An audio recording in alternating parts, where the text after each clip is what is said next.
सरपंच पतीविरोधात महिलेचा आत्मदहनाचा इशारा। पोलिसांच्या मध्यस्थीने आंदोलन तुर्तास मागे।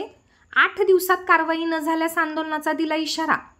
सिंदखेड राजा तालुक्यातील वडाळी येथील महिलेने मागील 2 ते 3 महिन्यांपासून माहितीच्या अधिकाऱ्यांमार्फत ग्रामपंचायतमध्ये माहिती मागितली होती, परंतु ती माहिती हेतू पुरस्परे देत नसल्याचा आरोप करत सरपंच पती हे उद्धटपणे वागणूक देत असून जीवे मारण्याची धमकी देत असल्याचा आरोप करण्यात आला आहे। त्यामुळे सदर महिला जिल्हा परिषद कार्यालयासमोर आत्मदहन करणार असल्याची माहिती पोलिसांना मिळताच पोलिसांनी तात्काळ जिल्हा परिषद येथे पोहोचून सदर महिलेसंदर्भात माहिती घेऊन संबंधित अधिकाऱ्यांकडे जाऊन सदर महिलेचे समाधान केले।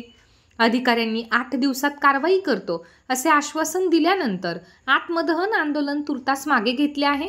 8 दिवसात मागण्या पूर्ण न झाल्यास आत्मदहन करण्याचा इशारा महिलेने दिला आहे। आणि मी तिथे जाते घुगे साहेबांकडे। आम्हाला नागरे सर आहे ग्रामसेवक, आणि नागरे सर म्हटले की माझ्याकडून 5000 रुपये घेतले नागरे सरांनी, तरी ते म्हणताय की भेटेल तुम्हाला, पण त्यांची चेंजिंग झाली। तर मेहत्रे मॅडम आहे, तर मेहत्रे मॅडम म्हणते आमचं आणि त्यांचं खूप चांगले संबंध आहे, तुम्ही खराब करता का? मी त्यांना फक्त घरकुल विषयी बोलले होते त्यांना, तर त्या तशा बोलल्या। मला सरपंच मी म्हणे नागरे सर मला म्हणले की माहितीचा अधिकार टाका, मी टाकला। आता धमकी देत आहे मला सुरेश काकडे, सरपंचाची म्हणजे त्याची बायको सरपंच आहे, पण तो ते सगळं कारभार तो बघतोय सुरेश काकडे।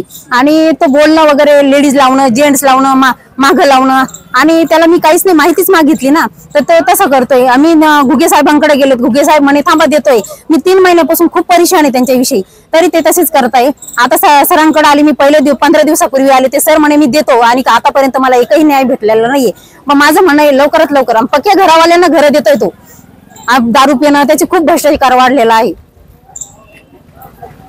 साहेबांनी काय आश्वासन दिलेलं आहे? आता 8 दिवसात ते म्हटले की देतोय मी, आता काय करतात ते बघू। नाही तर एक तर मी उपोषणाला बसीन, अमर उपोषण माझं राहील, एक तर नाही तर आत्महत्या करेल मी।